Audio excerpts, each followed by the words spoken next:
Well, nagkapisikalan at nagkatrastukan si D'Angelo Russell at Chris Paul. Butata naman ang inabot ni Anthony Davis. Iwan pa ang depensa ni LeBron kay Victor Wembanyama. Los Angeles Lakers versus San Antonio Spurs. Matuldukan na kaya ang 3-game losing streak ng Lakers, mga idol?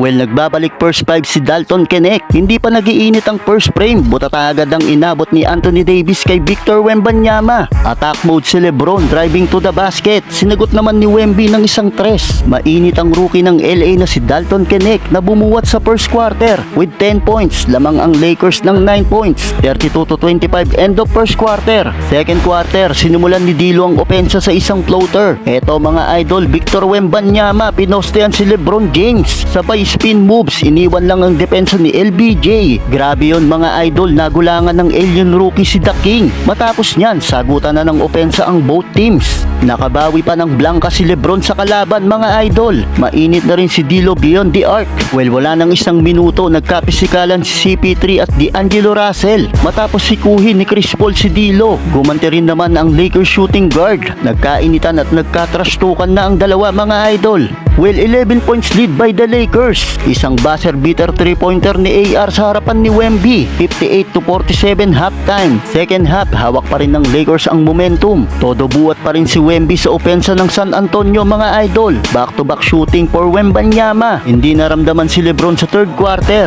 Mabuti na lang nandyan si Anthony Davis at Dalton Knecht na bumuwat na rin sa opensa. Total of 15 points na para sa rookie ng Lakers. Double-double na si Anthony Davis. Nakasagot pa naman ang San Antonio sa opensa. Back-to-back shooting para kay Wemby. 92-77 end of third. Last quarter, naghahabol pa rin ang San Antonio Spurs. Namamagana ang kalamangan ng Lakers. Aggressive na si LBJ. Panay atake na sa ilalim ng basket. Umapalag pa rin ang San Antonio. Yun nga lang, take over na ang rookie ng LA na si Dalton Knecht. Back-to-back basket para tuluyang isampa sa double digits ang kalamangan. Sa uli, hindi na kinaya ng Spurs. Panalo ang Lakers. Final score 119-101. Another triple-double for LeBron with 16 points, 10 rebounds, 11 assists, 19 points, 14 rebounds, 7 assists si Anthony Davis. 20 points naman si Dalton Knecht. Natuldukan na rin sa wakas ang 3-game losing streak ng Lakers, mga idol.